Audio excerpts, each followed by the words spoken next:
스스로 속이지 말라. 하나님은 업신여김을 받지 아니하시나니 사람이 무엇으로 심든지 그대로 거두리라. 자기의 육체를 위하여 심는 자는 육체로부터 썩어질 것을 거두고 성령을 위하여 심는 자는 성령으로부터 영생을 거두리라. 우리가 선을 행하되 낙심하지 말지니 포기하지 아니하면 때가 이름에 거두리라. 아멘. 우리가 지난주에 로마서 6장을 봤었죠. 19절 이하를 봤었는데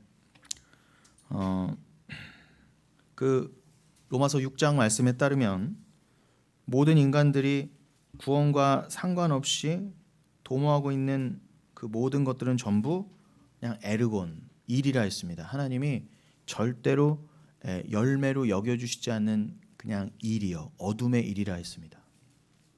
그래서 오늘 이어지는 이 갈라디아서 6장도 결국 그 열매 얘기예요. 성령으로부터 거두는 열매, 그 열매를 때가 이르면 거두게 될 것이다. 그러니 낙심하고 포기하지 말고 선을 행하라 라는 말씀입니다. 그러니까 말씀은 다 연결이 돼 있어요. 로마서 6장과 갈라디아서 6장뿐이겠습니까? 그러니까 이것이 또 연결되어 있다는 것을 증거하기 위해서 성경의 여러 본문들을 갖다가 연합해서 이렇게 여러분에게 설교로 말씀드리는 것입니다. 아무튼 우리가 이전에는 어둠의 일이었어요. 어둠의 일만 하고 있었어요. 그냥 육신의 행위를 내놨었죠. 율법적인 행위. 그러나 그 행위는 단순히 일이다, 어둠의 일이다. 그 일 많이 하고도 너희는 다 지옥 갈 수밖에 없었다 원래. 그러니 너희가 그때에 무슨 열매를 맺을 수 있었느냐가 지난주의 핵심 주제였잖아요. 설교 제목이기도 했고요. 로마서 6장의 증언이 그거였어요. 예수를 알기 전에 예수를 믿는다, 내가 교회 다닌다면서도 그 은혜를 모르고 내놓는 모든 것들은 다 하나님이 전혀 열매로 여겨주지 않는 그냥 분투와 같은 다 일이었다는 것입니다. 그러니 그것을 위해 일하지 말아라. 그건 썩을 양식이다. 영생하도록 있는 양식을 위해서 일하라 라고 하신 것도 역시 그래서 요한복음 6장의 말씀이기도 하지 않습니까? 아무튼 이 우리가 내놓는 것은 생명이 될 수 없어요. 그건 하나님이 인정하시거나 원하시는 그 열매가 아닙니다. 그러니까 하나님이 우리 안에서 성령으로 하여금 맺게 해주신 열매가 있어요. 우리 스스로는 절대 맺을 수 없으니 하나님께서 성령을 통해서 말씀을 심어주심으로 우리가 주체가 아닌 내 안에 예수, 그 갈라디아서 2장 20절이죠. 내 안에 예수가 계심으로 우리를 통해서 내놓을 수밖에 없는 그 열매가 뭐라고요? 한마디로요. 로마서 6장의 표현으로 하면 그것이 바로 영생이라고 하는 것입니다. 영생. 그러니 오늘 본문인 갈라디아서 6장으로 이어지면 어떻다고요? 그 영생이라고 하는 열매 반드시 성령을 통해서 너희에게 거두실 거야. 너희 천국을 거두신다는 거예요. 여러분을 천국 백성 만들어 주심. 그게 한마디로 열매예요. 그러니까 엉뚱한 열매 생각하지 마세요. 내가 이 땅에서 세상 사람들도 흠모하고 내가 자랑할 만한 내가 이것도 해놨습니다. 이것도 이렇게 쌓아놨습니다. 이렇게 돈을 많이 벌었습니다. 내가 이렇게 뭘 했습니다가 절대 열매가 아니야를 반복해서 말씀하시니 저도 반복해서 설교드릴 수밖에 없는 거예요. 성경은 맨 그 소리밖에 안 해요. 그래서 함부로 그 갈라디아서 6장 9절 다 좋아하시죠? 말씀 왜 좋아해요? 문자적으로 읽으면 너무 좋아요. 낙심하지 말아라. 포기하지 않으면 때가 이르면 거두리라. 근데 그 거둔다는 걸 다 뭐 어떻게 생각해요? 내가 얻고 싶은 열매, 나의 소원 성취, 이 땅에서 내가 얻어내고 싶은 것들, 나의 자랑 삼을 수 있는 것들을 그래 포기하지 않고 매심이다 그냥 4차원의 영성으로 끝까지 고집부리고 하면 반드시 때가 이르면 얻을 거야가 아니에요. 그건 내 욕심이 읽어낸 해석이에요. 근데 분명히 바로 위에 말씀 문맥만 읽어봐도 그 열매가 아니잖아요. 영생이라 하시지 않습니까? 영생이라. 그러니까 눈이 열리는 자들은 이게 보여요. 아, 그러네. 다른 거 말씀하신 게 없네. 그러니 속이지 말라는 거죠. 하나님은 업신여김을 받지 아니하시나니 사람이 무엇이든지 심은 대로 거두는데, 그러니 이제 육체의 일을 거두면 지옥을 거둘 수밖에 없어요.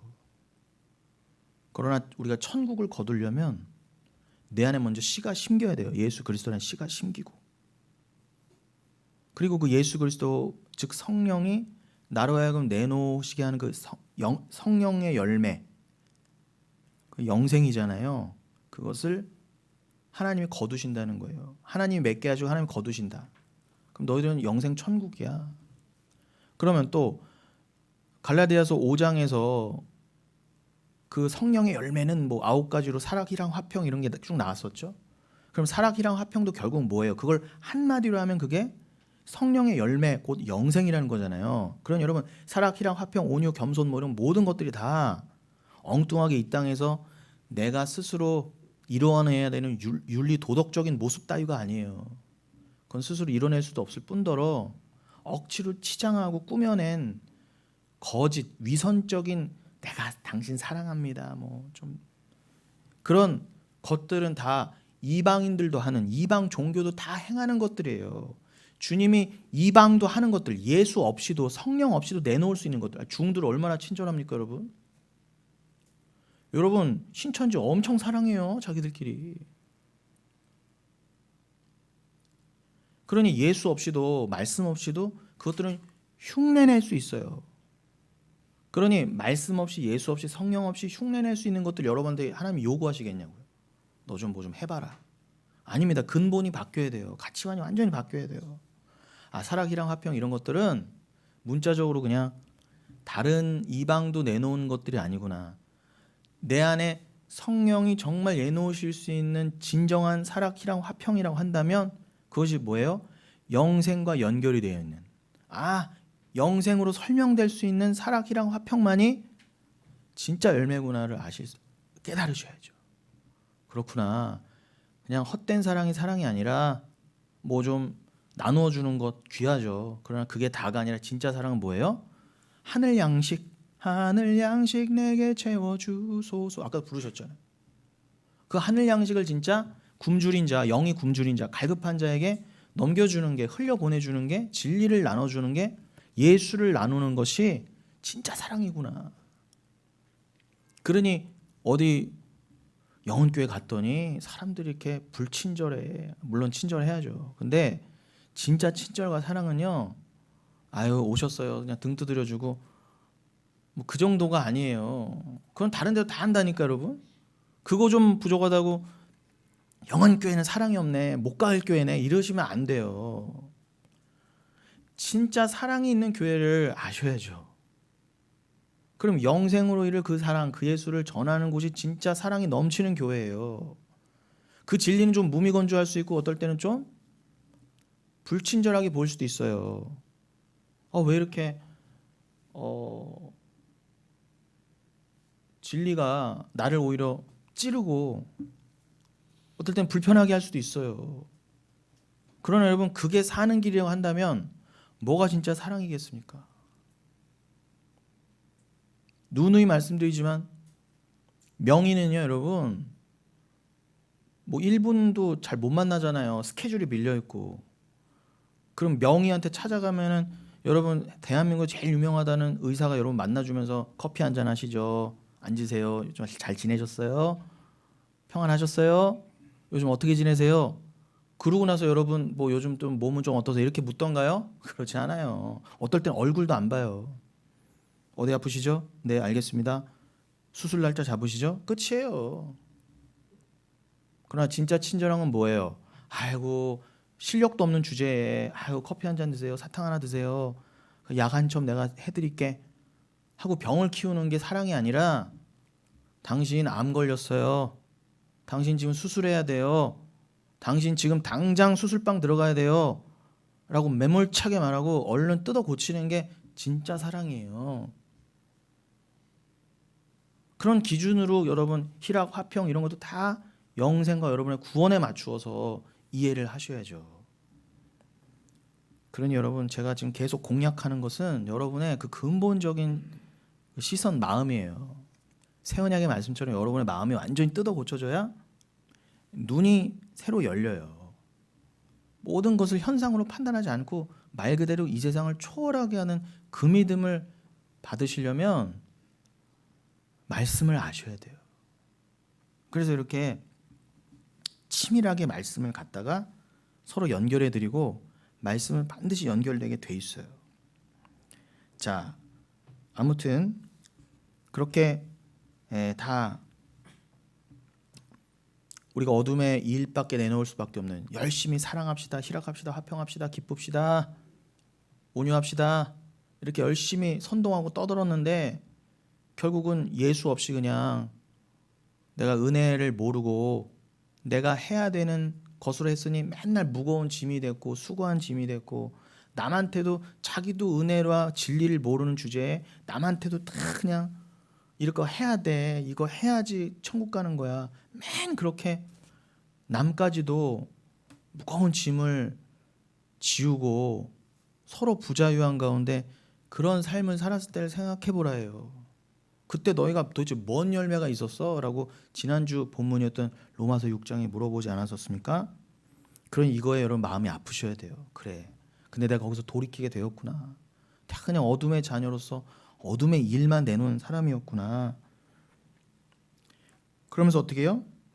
뭐라고 말씀하십니까?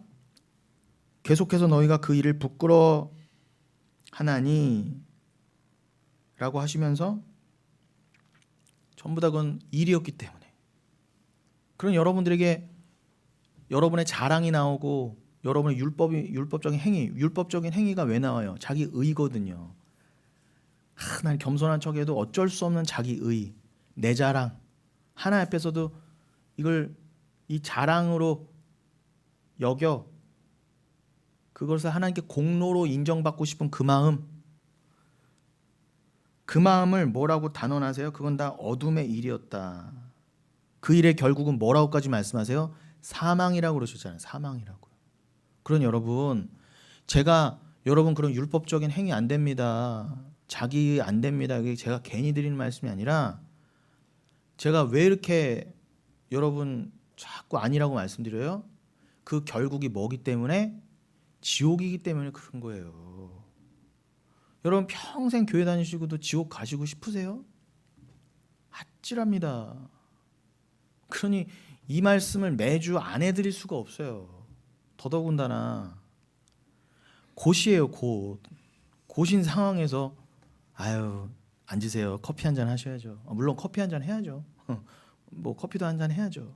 근데 주객이 전도될 수는 없다는 거예요. 우리가 교회에 뭐 커피 한잔 하라고 모입니까? 뭐 그냥 어줍지 않은 위로. 여러분 오늘날 삶이 피곤하잖아요. 서로 내 얘기 서로 주고받고 싶은 세태가 아니에요. 이렇게 오픈하고 싶지도 않고요.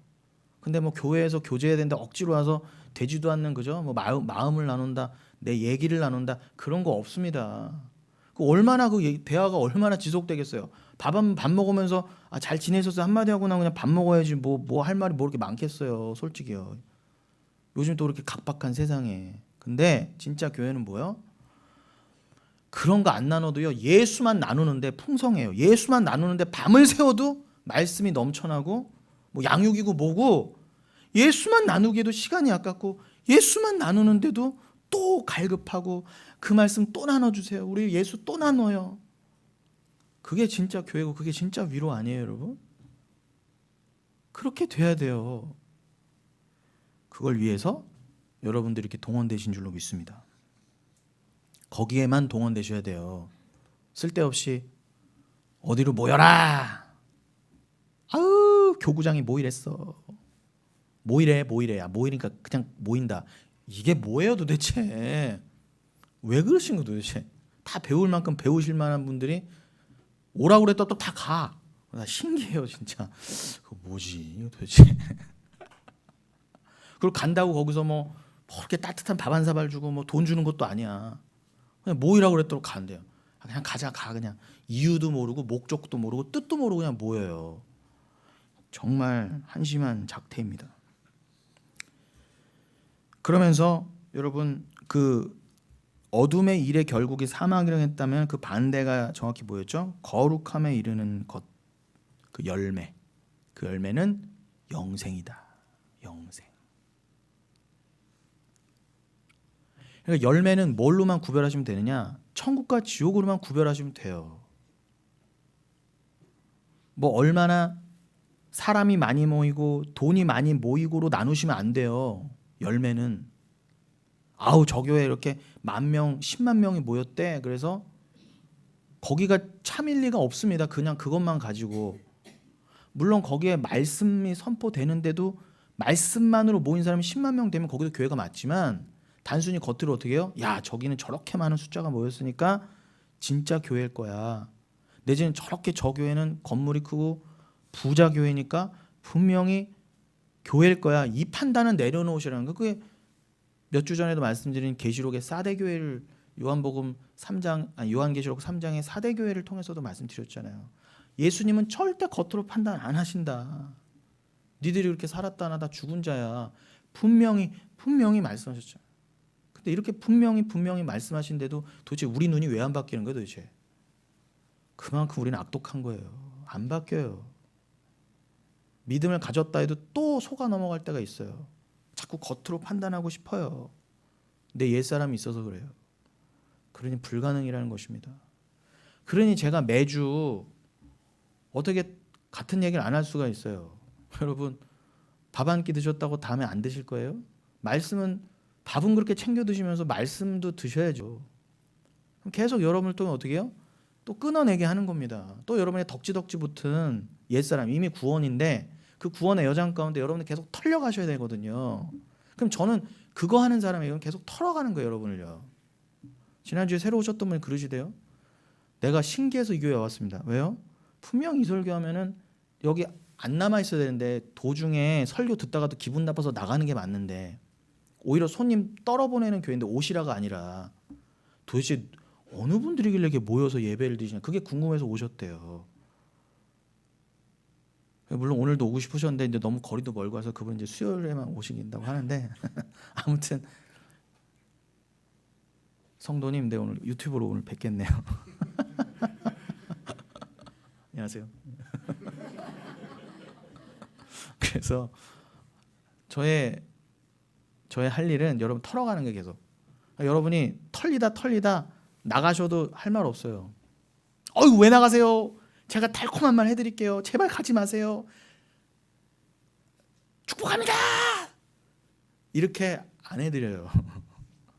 그러나 진짜 복을 아는 분들, 진짜 귀가 열리고 눈이 열리는 분들은요, 제발 가세요 해도요 안 가세요. 말씀이 생명의 말씀이 여기 있는데 어딜 갑니까? 이렇게 하고 남아있게 된다니까요. 저는요 우리 영혼교회를 통해서 그걸 실현하자는 거예요. 뭐 실현한다는 말도 좀 표현도 그런데 그거를 목적 삼자는 거예요. 완벽하게 그렇게 실현할 수는 없지만 실현은 적이잖아요. 온전한 교회가 있는 적이지만 여기서는 그 실현과 완성을 향해서 계속 우리가 여기서 경주해야 된다는 거예요. 말씀이 역사하는 바를 계속 경주하라는 거죠. 그래서 그 영생. 그래서 오늘 본문으로 이어지는 것입니다. 갈라디아서 6장 7절로 9절 한번 다시 열어주시겠습니까? 스스로 속이지 말라. 하나님은 업신여김을 받지 아니하시나니 사람이 무엇으로 심든지 그대로 거두리라. 자기의 육체를 위하여 심는 자는 육체로부터 썩어질 것, 죽음이에요. 사망이에요. 지옥이에요. 그것을 거두고 성령을 위하여 심는 자는 성령으로부터 영생 천국을 거두리라. 우리가 선을 행하되 낙심하지 말지니 포기하지 아니하면 때가 이르면 거두리라. 그럼 여기서 선을 행하는 건 당연히 뭐예요? 답 나오죠? 윤리적인 도덕적인 행위가 아니라 뭐예요? 선을 행한다는 거는 요한복음 6장에서도 하나님의 일을 설명하셨잖아요.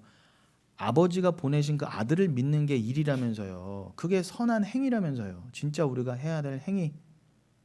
예수를 믿는 거예요. 그냥 여러분 예수를 믿으면 믿되 낙심하지 마세요. 그 말은 뭐예요? 예수 믿으면 반드시 낙심하게 돼 있습니다. 저부터도 그래요. 낙심 천만이에요. 어떨 땐 정말. 이렇게 말씀이 안 통하나 서로. 이렇게 안 통할 수가 있나. 이렇게 천국 백성이 적은가? 아무리 예수를 전하고 예수를 위한 삶으로 동원이 돼도 낙심천만입니다. 매 순간이요. 그러다가 여러분들 보면서 위로 얻고 하는 거예요. 그러나 여러분 포기하지 마세요. 때가 곧 이릅니다.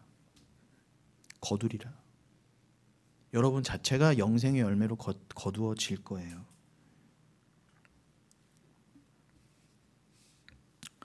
여러분 복음이라는 것은 이 때가 이름에가 포함하고 있는 내포하고 있는 종말이 있잖아요. 종말. 근원적인 종말, 본질적인 종말과 더불어 그 본질적인 종말을 이루고 깨닫게 하시기 위한 우리의 개인적인 죽음이라는 종말, 또 이 역사도, 이 지구도, 이 세상도, 이 우주도 다 멸망할 거예요. 그 종말이잖아요. 어줍잖은 뭐 사회적인 과학적인 그런 종말론을 걷어 치우시고 성경이 말하는 종말이에요. 곧입니다. 곧. 그런데 여러분 그 종말은 우리들의 죽음, 육신적인 죽음 물론이요, 진짜 죽음인 자기 부인이라는 죽음을 또 내포하고 있잖아요. 내 자아가 옛사람이 죽어야 새 사람을 입으니까 옛사람이 죽어야 새 하늘과 새 땅에 들어가든지 말든지 할 거 아닙니까? 옛사람이 어떻게 팔팔이 살아있는데 어떻게 새 하늘과 새 땅을 들어가요? 새 사람을 입어야 새 하늘과 새 땅 들어가죠. 그러면 그 완성의 때가 곧 이르니까 낙심하지 말라는 거예요. 엉뚱한 데 신경 쓰고 정신 팔지 말고. 그러면 그거를 한마디로 이 때는 뭐예요? 죽음의 때, 죽음으로 설명될 수 있잖아요. 제가 그 죽음이 내포하는 걸 다 지금 굳이 또 설명드렸습니다. 그렇다고 한다면 여러분 복음이라고 하는 것은 그 죽음 앞에서 위력을 발휘해야 복음이에요. 우리는요 이 개인적인 육심적인 죽음조차도 어떻게 못하잖아요. 뭐 저기로 가는 진짜 죽음 뭐 이거는 생각지도 못하고 1차적인 죽음에도 우리는 불가능이에요. 여러분 여기서 천년만년 사실 수 있으세요? 내가 아무리 진시황도 안 됐어요. 이건희 씨도 안 됐단 말입니다. 히틀러도 안 되고 다 안 됐어요. 그럼 딱 뭐가 깨달아져요. 아 이게 진짜 한계네. 이거 진짜 큰일 났네. 어떻게 하면 좋을까? 근데 그 죽음을 깨달아야 내 옛사람이 죽음에 이를 수 있고, 그 옛사람의 죽음이 뭐예요? 내 죄인됨이 발각되고 그 죄가 죽어야 되거든요. 거룩함에 이르러야 들어가죠. 예수도 부활하시기 전에 반드시 십자가 죽음을 거치셨잖아요. 누가 감히 고난이 없답니까? 내 옛사람 죽는 것 자체가 고난이에요. 제발 예수 믿고 편하시려고 하면 안 돼요. 무조건 편하지 말라고 해서 무조건 지질이 궁상에 가난하셔야 된다는 뜻이 아니라, 여러분이 때로는 많이 돈을 버시고 사업도 잘 되고 잘 되실 수 있어요. 그러나 복음을 아는 자들은요 그걸로 만족하지 않는다니까요. 절대 그걸로 위로 삼지 않아요. 절대 그걸 목적 삼지 않는단 말입니다. 저기를 반드시 소망하게 돼 있어요. 그러니까 이건희 씨 이런 분들이 지옥 갔다는 거는 돈이 많아서 지옥 갔다는 게 아니라 저길 몰라서 못 갔다는 거예요. 저길 몰라서. 그래 여러분, 어떤 천재도 어떤 부자도 불가능했던 그 죽음의 문제 앞에 위력을 발휘해야 복음이지, 그 죽음의 문제와 타협하는 게 복음입니까 여러분? 무조건 잘 될 거예요. 아유 뭐 여기서 잘 먹고 잘 사는 게 장땡이죠. 복 받으세요. 그렇게 이방 잡교와 무당 잡교와 구분이 안 되는 기독교가 어떻게 복음이냐 말이에요. 그게 어떻게 복음이에요 여러분? 근데 다 복음이래요. 아 복음에는 이런 복음도 있고 잘 되는 복음도 있고, 어디 성경에 복음이 이런 복음도 있고 저런 복음도 있다고 그랬습니까? 복음은 하나잖아요. 하나. 십자가 그 죽음과 부활밖에 없는데 이것도 복음. 아니 그 복음은요 교회에서 말해줄 복음이 아니라 저기 절이나 이슬람에서 말해주는 복음인 것이지, 그게 좋은 소식인 것이지, 진짜 교회에서 전할 진짜 기쁜 소식은 기쁘다 구주 오셨네, 무조건 잘 됩니다, 집 나갔던 개도 돌아옵니다, 이게 아닙니다. 그건 복음이 아니에요. 죽음 앞에서 위력을 발휘하지 못하는 복음은 한마디로 사기입니다. 사기. 무당이에요. 사기. 여러분이 제 설교를 듣고 이 땅의 육신적인 나, 그 자아의 확장, 그 나라고 하는 우상을 위한 위로를 받으신다고 한다면, 제가 혹시 그런 설교를 한다고 한다면, 여러분 그 설교가 아무리 여러분에게 격려가 되고 위로가 된다 해도 그 설교는 틀린 거예요. 틀린 거예요. 사기예요, 사기. 제가 여러분에게 월급 받으면서 사기친 거예요. 월급 안 받고 사기쳐도 때려 죽일 놈인데 돈까지 받아가면서 사기친 거란 말입니다. 제가 여러분에게 엉뚱한 거 말씀드리면. 그거 설교 아닙니다. 참 설교는 여러분의 죽음 앞에서 던져지는 설교예요. 여러분이 언젠간 죽겠지가 아니라 매일매일이 죽음이에요. 나는 날마다 죽노라 한다면서요. 그게 진짜 죽음인 것이고, 그 죽음이 완성된 날, 나 육신이 끝나는 날이기도 한데, 그 육신이 끝나는 날이 언제 정해져, 뭐 하나님은 아시지만 내가 100년 더 살아야지 이렇지 않잖아요. 여기서 제가 제일 먼저 죽을 수도 있습니다, 여러분. 그러니 날마다가 죽음이 맞아요. 실제적으로도요. 언제 죽을지 몰라요, 우리는요. 그럼 그 앞에서 던져져야 되는 것, 그 상황에, 절대절망의 상황에, 절대 절망일 수밖에 없던 상황에 던져져야 되고 위력을 발휘할 수 있는 게 복음이어야 된단 말입니다. 근데 제가 알던 복음은, 제가 엉뚱한 교회들에서 들었던 복음은 절대 저의 그 갈급했던 문제에 답을 주지 못했었어요. 절대 그들의 가르침으로 제가 만족함을 얻을 수 없었어요. 제가 한 명의 성도로서, 한 명의 인생으로서도요. 그럼 제가 인정이 안 되는 복음이 어떻게 그냥 좋은 게 좋은 거라고 나도 맹숭맹숭한 그 복음을 전달해 줍니까? 교회랍시고 목사랍시고요. 그건 사기예요. 그냥 장사예요, 장사. 참 설교는 여러분의 죽음 앞에서 던져지는 설교인데, 그러니 여러분의 죽음에 대해 효력이 있어야 돼요. 여러분의 죽음에 대해 효력이 있어야 돼요. 명의가 거칠어도 당장 수술방 끌고 들어가서 여러분을 살려내는 것처럼 복음은 여러분에게 효력이 있어야 돼요. 여러분의 죽음을 설명하고, 그 죽음이 절망이 아니라 자기 부인이라는 진짜 죽음을 가리킨다고 설명이 돼야 하며, 그 자기 부인의 완성으로서 이 땅에서의 육신적 죽음이 깨달아질 때 비로소 사망에 대해 담대함이 생기는 것입니다. 그 믿음이라는 담대함으로 죽음을 이기고 사망에 대하여 승리하고 부활로 나아갈 수 있는 것입니다. 매 설교는 그 캐리그마를 선포해야 돼요. 이게 캐리그마예요. 제가 지금 말씀드린 게 다 선포된 거잖아요. 복음이잖아요. 이게 한마디로 캐리그마라고요. 헬라어로는. 그리고 캐리그마와 함께 디다케가 같이 가야 돼요. 그래서 제가 디다케로서 기회가 되는 대로 양육을 하는 거예요. 죽어라고. 그게 또 교회 교제 코이노니아예요. 그러니까 교회는 어느 한쪽으로만 치우치면 안 돼요. 이 캐리그마, 디다케, 코이노니아 이게 다 함께 가야 돼요. 그래서 제가 양육하는 거예요. 여기서만 합니까 제가? 어디든 부르는 데는 가잖아요. 서울이고 어디고. 이 건물이 교회가 아니라 우리는 거룩한 공회라면서요. 저기가 진짜 교회면은 어차피 거기서 만날 분들이 여기 내려와 있는 거거든요. 그럼 거기서 함께 만세전에 구원받고 함께 복귀해서 함께 완성될 자들이 진짜 교회예요. 영혼교회는 그 일부일 뿐이고. 그러면 저기로 이미 확정된 자, 만세전에 확정된 자들이 여기에 있을 때 뭐 서울에 있을 수도 있고 인천에 있을 수도 있고 시흥에 있을 수도 있으면 제가 그 저기에 참교회가 부르는 곳이라면 어디든지 간단 말이에요. 거기서 어떻게 해요? 디다케, 코이노니아를 나누되 먼저는 캐리그마, 예수의 죽음과 부활, 십자가로만 디다케 교육하고 서로 공부하고 나눠야죠. 근데 어줍지 않게 감히 누가 뭐 설교는 캐리그마적이고 네 설교는 디다케적이고 뭐 어떻게 나 진짜 그렇게 무식한 소리들을 하는지 정말. 그래서 여러분 이 저의 설교가 복음의 말씀의 능력이 있어요?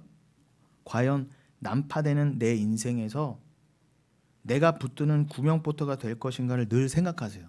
제가 던져드리는 말씀이 여러분에게 여러분을 건져내는 이 죽음의 바다, 이 세상의 바다에서 여러분을 건져내는 그 마치 베드로가 탁 던진 그물에 걸려 올려온 그 물고기처럼 죽음의 이 저주의 바다 같은 세상에서 여러분들이 탁 살아 올라오실 수 있는 구명보트가 될 수 있는지,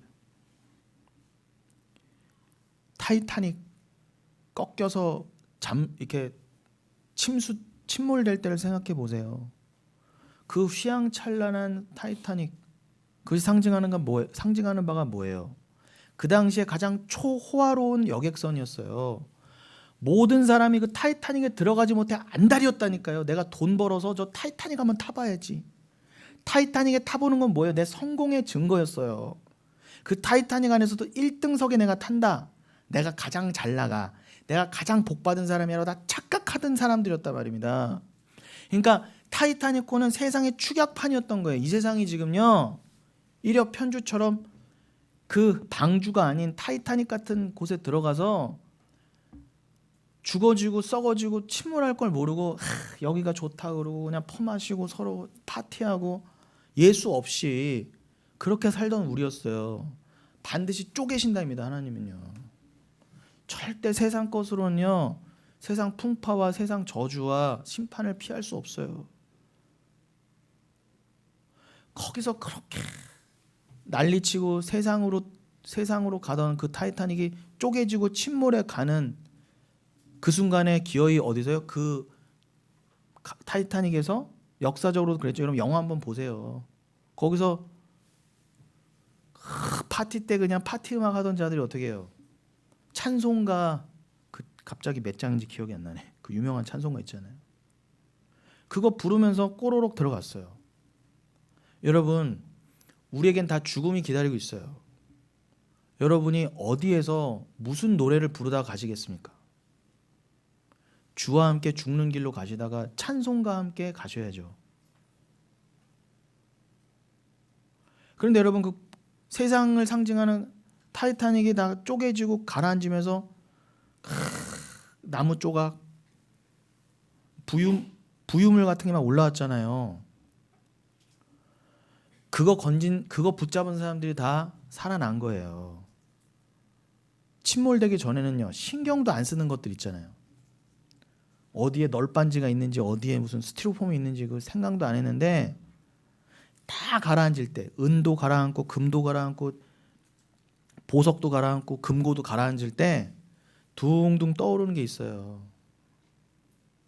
여러분, 이 거친 세파 다 떠내려가고 가라앉을 때 위에 떠오르는 거는 여러분 방주밖에 없어요. 말씀밖에 없어요. 여러분, 방주 안에 들어가셔야 되고요. 그 마치 타이타닉에서 쏟아져 나온 쓰레기 같은 것들이 둥둥 떠오르는데, 세상은 이 말씀을 다 그렇게 쓰레기 취급했단 말이에요. 이 말씀이 뭔데? 그런데 여러분, 금덩이 붙잡고 금고 붙잡고 있는 사람 다 가라앉았는데, 세상이 쓰레기로 여기던 거 붙잡은 사람들이 살았어요. 세상은 말씀을 쓰레기 취급합니다. 그러나 여러분, 세상이 말씀을 쓰레기 취급하는 게 맞아요. 제 설교요, 쓰레기 취급하는 게 맞습니다. 그러나 제가 단언하건대 이 말씀 안 붙잡으면 여러분 마지막 날에 다 죽을 거예요. 다 죽을 거예요. 제가 단언합니다. 말씀 붙잡고 사셔야 돼요. 오늘도 제가 전해드리는 이 말씀이 여러분에게 그 생명의 말씀이 되냐 말이에요. 난파돼가는 내 인생에서 내가 붙드는 구명보트가 될 것인가? 아유, 목사님 무슨 말씀이에요? 나는 지금 난파되고 있지 않은데요. 나 지금 잘 나가고 있는데요. 나는 더 잘 나가고 싶고요. 더 잘 될 거예요. 혹시 그렇게 저한테 묻고 싶은 분들 계시죠? 그렇지만 그거는 굉장히 복음 앞에서는 유치한 말입니다. 꼭 사업이 망하고 죽을 병에 걸려야 난파되는 게 아니라, 지옥으로 떠밀려가고 있는데 거기서 건진받을 구원의 말씀, 예수가 없는 게 절대 절망이란 말입니다. 원래 난 죄인이어서 그런 소망 따위는 없었어요. 아무리 돈을 많이 가져보고 성공을 해보고 건강을 가져봐도 그런 것들은 참 소망이 아니다 헛것이었어요. 이제 내가 붙들 게 아무것도 없어요. 죽음 앞에서 내가 붙들 게 없어요. 내 손에 붙들 수 있는 게 아무것도 없는데 다 모래 잡듯이 허공을 헤매하듯이 어떻게 하면 내 인생이 만족하고 행복일 수 있을까? 이것이 행복이겠지. 이게 행복이겠지. 저 사람들이 다 절로 몰려가네. 저게 행복이겠지. 다 신기루예요. 안 된단 말입니다. 그게 다 헛되고 헛되니 헛되도다잖아요. 그런데 복음이라는 십자가가 마치 그 물 밑에서 떠오른 그 나무 조각처럼 십자가가 내 눈앞에 딱 떠오른 거예요. 그걸 붙들 수 있어야 성도인 것입니다. 그런데 이 시대 교회는 도대체 뭘 주겠다고 하는 거죠? 그 십자가를 안 주고 도대체 뭘 주겠다는 거예요? 결국 이 세상과 똑같이 헛것 제시하고 있는 거잖아요. 가짜 교회들이 다. 지금 급류에 다 떠밀려 가고 있는데 지금 빙하물에 다 지금 얼어 죽게 생겼는데 그죠? 그 타이타닉 그 쪽쪽해지고 나니까 그 부자들 그 대단했던 사람들이 다 구명보트 하나씩 겨우 얻어 있고 덜덜덜 떨다가 다 얼어 죽어갔어요. 그 억만장자들이. 세상의 쾌락과 유흥 보러 갔다가 다 죽었단 말입니다, 여러분. 여러분이 이 땅에서의 생애 가운데 여러분을 기쁘게 해주고 여러분을 자랑하게 해주고 증명해주는 그런 건 아무나 다 해줄 수 있는 거예요. 아무 교회 나가도 다 그 복 빌어주고요. 절에 가면 더 잘해줘요. 서비스 진짜 잘해줍니다, 여러분. 무당한테 가보세요. 복비 챙겨주면 정 잘해줘요. 근데 지금 드는 생각인데 무당들은 다 반말하더라고요. 근데 그 불친절하고 반말하는데도 이렇게 돈 갖다 준지 모르겠어요. 그냥 젊은 애도 앉아갖고 반말하고 찍찍하고 있는데 그럼 이러고 있어요. 그 복 받아야 되겠다는 거예요. 복 받아야 되겠다. 저는 이렇게 친절하게 다 존댓말 해드리잖아요. 이렇게 존댓말. 근데도 이렇게 불편해하시면 안 되는데.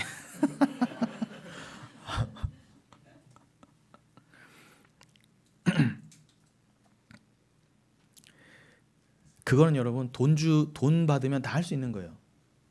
돈으로 다 되는 거예요. 그건 사기입니다. 여러분. 돈으로 되는 건 사기예요.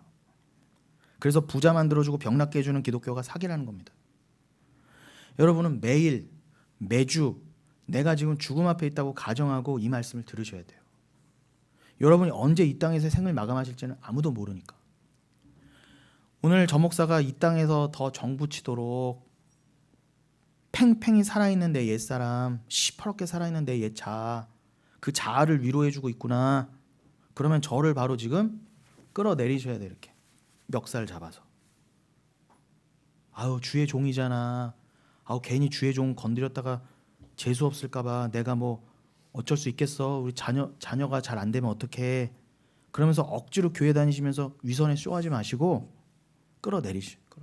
그러려고 재직이 있는 겁니다. 그러려고 장로님과 안수집사님 권사님들이 계시는 거예요. 그냥 따라가라고 있는 게 아니라 옆에서 이제 박수 쳐주고 서포트 해주라고 재직이 있으신 게 아니라 재직은 말씀을 맡으신 분들이랑 함께 목사와 함께 진리를 맡으신 분들이라면 날카롭게 저 목사가 뭐라고 하는지를 판가름하셔야죠. 어떻게 평신도가 주의 종을 판가름해요. 아니 물론 눈에 보이는 걸로 판가름하면 안 되시죠. 말씀으로 판가름하는 말씀으로 우리가 갖고 있는 유일한 기준 진리로 판가름하시라는 거예요. 진리로만. 저 목사가 저렇게 잘생기고 이렇게 좋은 일을 많이 하고 검소하고 세상 착해 보니까 목사지가 아니라 엊그제 새로 오신 분이 저한테 그러시대요. 성격 더러워도 괜찮습니다. 복음만 전해주세요. 저한테 그러시더라고요. 감사합니다. 큰 위로를 얻었어요. 그렇지만 저도 이제 그러니까 이게 제가 여러분에게 함부로 뭐 말씀드리면 그럴 때 없잖아요. 제가 막 버릇없이 그럴 때 없잖아요. 다만 이 말씀을 전해드릴 때는 그냥 날카롭게 말씀만 전해드리려니까 무미건조하게 들리고 어떨 때는 표현이 거칠게 들리지만 제가 여러분한테 전해드리는 게 진짜 사랑이라는 거예요. 진짜 사랑이에요. 제가 전해드리는 게 이게 진짜 사랑이에요. 내가 지금 죽음 앞에 있는데 여러분들은 제가 만약 헛소리 하잖아요. 돈으로도 주고받을 수 있는 설교를 하면은 여러분들은 저한테 이렇게 말씀해 주셔야 돼요. 내가 지금 죽음 앞에 있는데 오늘도 죽음 앞에 있는데 네가 나한테 그따위 소리를 할 수 있어? 네가 아무리 목사여도? 자식 교육 잘 시키고 부자로 잘 살아라? 애들까지 축복 안수해 줄 테니까 머리 디밀라고? 네가 내 죽음 앞에서 나한테 그따위 소리를 할 수 있어? 이렇게까지 여러분 말씀하실 수 있는 실력자가 되셔야 돼요. 여러분 우리는 매 순간이 종말이고 곧 하나님 뵙고 당장 5분 뒤여도 그 천국 하나님 앞에 갈 수 있다면서요. 그런데 왜 말기 암 환자를 보면서 혀 끌끌끌 차면서 나는 괜찮다, 나는 더 산다, 왜 헛된 위로 받으세요? 아우 나는 저런 거 나는 형벌을 안 받았네 이렇게 비교하시고 그냥 그렇게 위로를 얻으실 거예요? 다 똑같은 거예요, 여러분. 당장 죽음 앞에 설 수 있는 인생들이에요. 뭐가 그렇게 달라요? 좀 더 살면 얼마나 더 살겠습니까? 만약 제가 지금 말기암으로 죽어가시는 분이 계시다고 가정을 해보자고요. 그분 앞에서 힘내세요. 하나님은 당신을 도우시니까 잘 먹고 잘 살 거예요. 한다면 저는요 그분을 조롱하는 거예요. 지금 숨이 껄떡 넘어가는데 부자 되시고 잘 사시고 이거는요 조롱하는 거라니까요. 지금 그분에게 더 필요한 말씀을 드려야죠. 그런데 여러분들도 생각해 보세요. 여러분들도 말기 암 환자와 다를 바 없는 분들인데 아니 오늘을 마지막처럼 종말을 살아야 한다면서요. 입술만 달짝거리신 겁니까? 여러분도 똑같이 지금 숨이 넘어가고 계신 상황인데 암만 안 걸렸을 뿐이지 똑같아요. 근데 왜 이 땅에서의 기복을 말하는 거짓 선지자, 거짓 목사, 거짓 교사들에게 왜 분노하지 않으세요? 주의 참종은 언제나 예수 얘기만 해요. 해야죠. 십자가만 전해야죠. 여러분은 요한복음 12장 21절 말씀처럼 선생이여 우리가 예수를 배우고자 하나이다. 복음만 들려주십시오. 선생님 나에게 예수만 들려주세요 라고 왜 안 따지시고 왜 어물쩍 넘어가세요? 아니, 요한복음 12장에는요 빌립한테 안드레한테 찾아온 그 이방인들이 이렇게 말했다니까요. 선생이여 내가 예수를 배우고자 하나이다. 예수 만나려고 여기 왔어요. 날 빨리 예수로 인도해 주세요. 예수한테 소개시켜 주세요. 날 빨리 예수님에게 인도해 주세요 라고 그거 요구했지 안수해 주세요. 안수해 주세요. 머리 안 디밀었단 말입니다. 그러니까 말씀을 알면은 이게 정확히 아는데 그놈의 복복복 진짜 말씀과 복음을 몰라서 복복복 하는 거예요. 아니 싫어서 그래요. 말씀이 그게 죄임을 모르는 사람들이어서 그래요.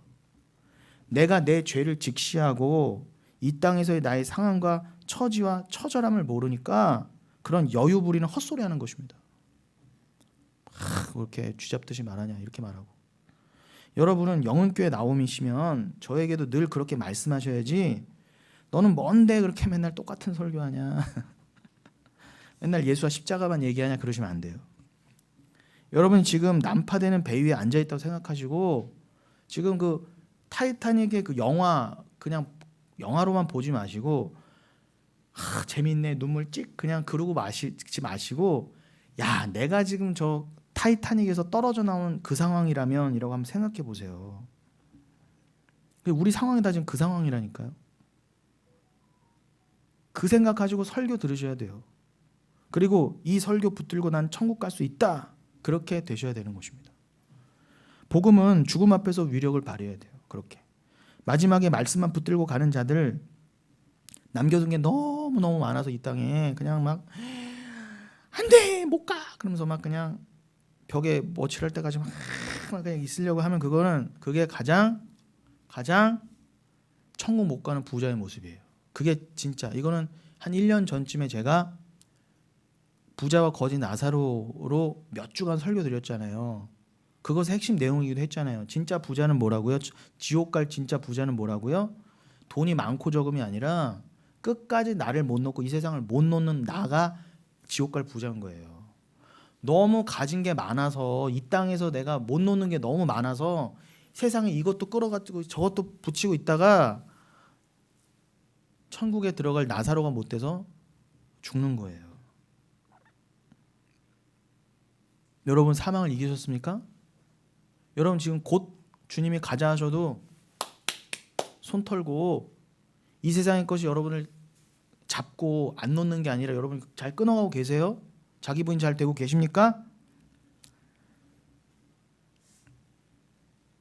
그러나 그게 싫은 부자들은요 절대 복음을 못 알아들어요. 절대 못 알아들어요. 그러니까 여러분들이 이걸 알아들으시는 여러분들이 정말 복된 자이심을 기억하십시오. 죄인들은 원래 하나님의 말씀을 스스로 못 알아듣는 것이 당연합니다. 그래서 불의하며 불가능한 죄인이에요. 다시 한번요. 죄인들은 원래 하나님의 말씀을 스스로 못 알아듣는 게 당연해요. 그래서 불의하며 불가능한 죄인이라는 것입니다. 주님의 말씀을 못 알아듣는 것은 죄를 절대 용납하실 수 없는 하나님의 공의를 뜻하기도 합니다. 죄인은 못 알아들으시게 하는 게 맞아요. 죄인에게 내려진 형벌이니까. 그런데 하나님이 새하늘과 새 땅에 구원한 자가 반드시 있다면서요. 그러니까 어떻게 해요? 그 종말이 창조를 앞서는 거예요. 어떻게 해요? 우리를 다 죄인으로 만들어 버려서 선악과로 말미암아 다 죄인을 만들어 버리신 거예요. 그렇게 해서 어떻게 해요? 다 우리는 귀가 닫히고 눈이 닫힌 자로 시작하는 게 맞아요. 죄인으로. 그래야 하나님의 뜻이 드러나는 거예요. 불가능한 자들 가운데 내가 사랑으로만 은혜로만 구원하여 내가 아직 영생까지 줘버린다. 이것을 너희가 믿느냐 하시면 뭐부터 들려야 돼요? 맞아요. 난 죄인이에요부터 들려야 돼요. 그러네요. 내가 절대로 하나님의 도움 없이 이 설교가 이 말씀이 안 들려는 게 맞았는데 내가 천국도 모르고 하나님의 뜻도 모르고 새하늘과 새 땅 완성도 모르고 뭐가 이 역사의 시작인지도 모르고 몰랐어요. 그냥 태어났으니까 사는 거였고 태어났으니까 그냥 남들이 사는 것처럼 사는 게 맞나 보다. 여러분 가만 생각해 보세요. 도대체 누가 이 세상에서 세상의 가치를 많이 얻어내는 게 성공한 인생이라고 그게 행복한 인생이라고 누가 알려드렸어요 여러분에게? 하나님은 그렇게 가르쳐주신 적이 없어요. 저기만이 진짜 가치고 진짜 행복이라고 너희는 예수로만 진짜 행복할 수 있어 그거 알게 하시려고 죄인부터 시작하셨다는데 그래서 그거 들리는 걸로 인해서 어머 예수가 들려요 하고 감사 찬송을 하도록 만드셨는데 그게 안 들리니까 어떻게 해요? 내 인생의 갈 바를 모르니까 어디서 와서 어디로 가는지도 모르니까 그러니까 그 맨 천재들 철학자들도 엉뚱한 소리들 하는 거예요. 하나님이란 인생의 목적을 모르니까 다 그 잘난 입으로 똑똑한 입으로 뭐 인본주의 말하고 인간이 주체가 되는 삶 뭐 르네상스 인간이 영광받는 삶 그렇게 가르쳐도 계몽주의로 가르쳐도 다 어떻게 가요? 다 왜 그렇게 학교에서 똑똑하게 가르쳐서 서울대 가고 하버드대 가도 왜 다 자살하고 왜 힘들어하고 왜 마약에 빠지고 왜 갈피를 못 잡냐 말이에요. 답을 몰라서 그래요. 답을요. 아무리 부자가 되고 그래 절로 우르르 몰려가자 그러면 행복이란다 막 가봤어요. 신기루예요. 신기루인 거 알면 또 깨달아야 되는데 못 깨달고 저기로 우르르 가보고 평생을 내가 이것도 해봐야지 저것도 먹어봐야지 그냥 세상 것 탐하다가 하나님 말씀 한 번도 못 들어보고 그냥 죽는 거예요. 근데 여러분에게 이게 마귀짓이지 이게. 누가 가르쳐주지도 않았어요.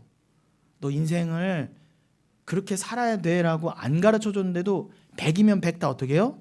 내가 마귀니까 마귀의 목소리밖에 안 들리는 거예요. 이렇게 살아야지 교회 다니면서 이렇게 살아야지. 행위로 나가고 돈으로 나가고. 그래서 출애굽기 19장에서도 31장 32장에서도 어떻게 얘기가 나왔어요. 한 번도 하나님께서 이렇게 사는 게 인생이야, 나는 너희들의 구원의 하나님이야 라고 아직 하나님에 대해서 설명도 안 해주셨는데, 누가 가르쳐주지도 않았는데 그 밑에서 어떻게 하고 있었어요? 금덩이 가지고 어떻게 해요? 소를 만들고 있었잖아요. 이게 하나님이다, 이게 나를 구원할 돈신이 하나님이지, 누가 가르쳐주지도 않았는데. 그러니까 뭐예요? 우린 다 죄인이 맞아요. 가르쳐주지 않아도 우상숭배하고 가르쳐주지 않아도 죄를 져요. 누가 너 돈 따라가라 가르쳐주지 않아도 다 돈 따라가. 그 뭐예요? 다 죄인이라는 뜻이에요.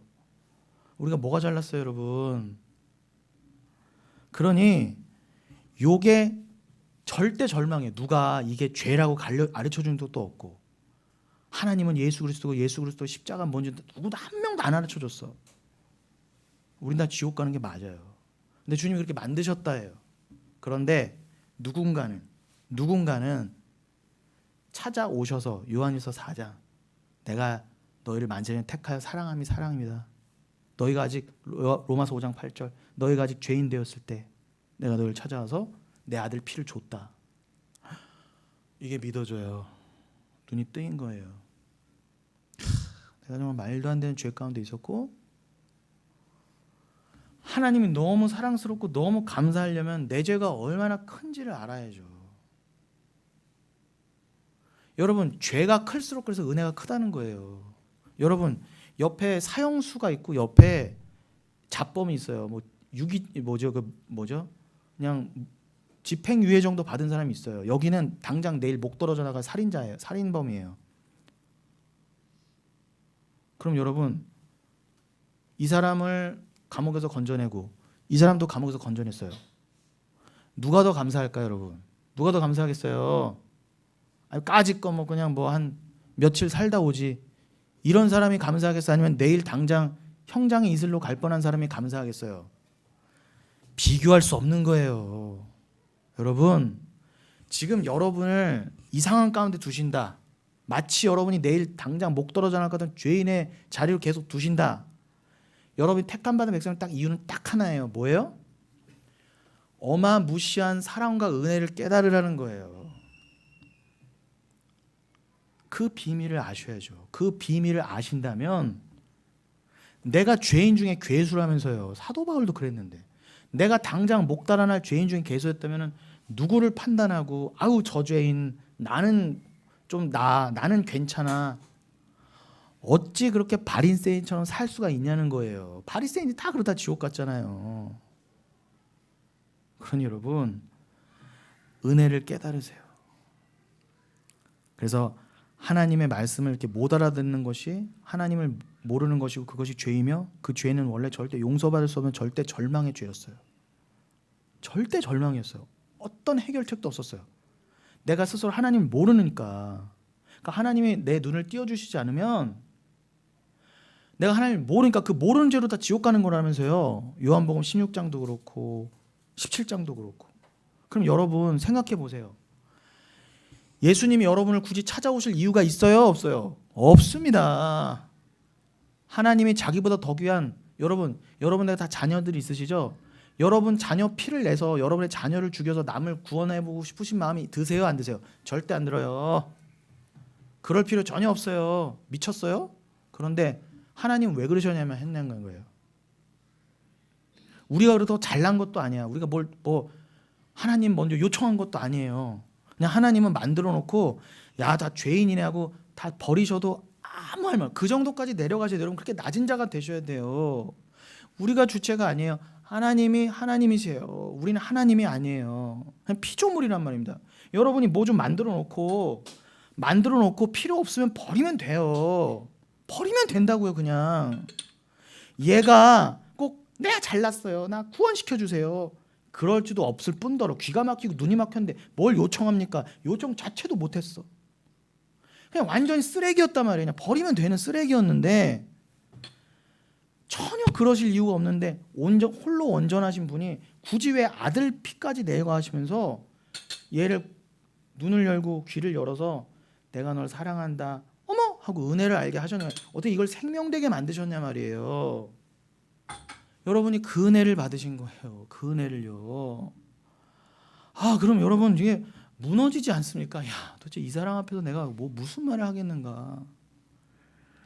근데 이게 안 들리니까 다 헛소리 하는 거예요. 구약의 이사야에게 강조하신 바로 그 공의입니다.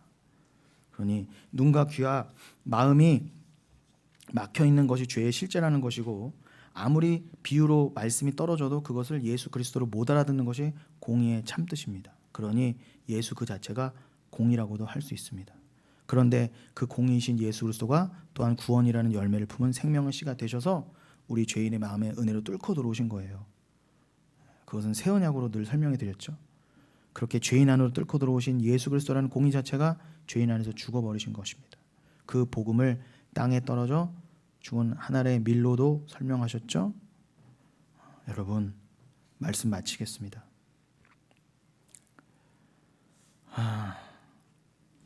우리는 그렇게 하나님의 은혜의 씨 예수 그리스도에 의해 하나님과 하나됨이라는 열매를 맺는 하나님의 백성들이 되는 거예요. 제가 요 얘기하려고, 요 결론 내려고 오늘 갈라디아서 6장의 열매 얘기한 거고, 지난주에는 로마서 6장으로 열매 얘기한 거고, 다음 주에는 여러분 마태복음 13장으로 또 열매 얘기할 거고요, 에베소서 5장으로 또 열매 얘기할 거예요. 계속 열매 얘기할 거예요. 근데 잊어버리지 마실 것은 열매는 하나님과 하나됨. 내가 아무것도 아닌 쓰레기였는데 어떻게 생명을 받아 천국 가서 하나님과 연합되는가. 이게 열매예요. 이게. 그러니 제발 성령의 열매가 뭐냐, 엉뚱하게 막연하게 찾지 마시고, 여러분 이미 다 은사와 열매를 받으셨어요. 구원을 받으셨어요. 이 열매만큼 풍성한 게 어디 있어요. 근데 저한테 또 뭘 달라고 하십니까 도대체. 그러니 우리 이 이스라엘 그 유대인들이 내세웠던 육적 혈통, 선민이다, 나는 구원받은 자야, 이렇게 하는 교만함, 이것들이 상징하는 인간의 업적, 노력, 공로, 재산, 지위, 학식 등 그 어떤 것도 하나님 나라 가족 되면 손톱만큼도 기여할 수 없다는 것을 기억하십시오.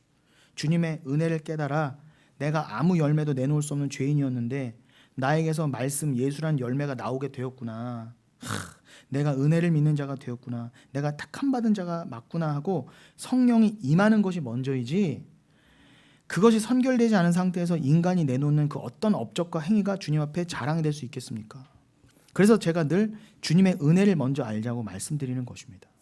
은혜를 깨달은 뒤에는 그 사람은 반드시 자기 부인의 길로 가게 돼 있어요. 무엇이 구원받은 증거이며 무엇이 내가 믿음 안에 있는 자라는 증거이며 만세전에 택함받은 증거이겠냐는 질문에 대한 답은 딱 하나입니다. 여러분이 성령의 인도함을 받아 세상과 반대로 골고다로 가고 계시다면 반드시 여러분은 구원받은 자예요. 모든 것이 여러분의 인간적인 뜻, 즉 자기 확장과 자기 자랑과 정반대로 되어간다면 여러분 눈물 가운데라도 기뻐하십시오. 그 고난이 여러분의 구원의 증거입니다. 우리는 죄악 가운데 우리의 인생은 다 뒤틀려 있고 왜곡돼 있었어요.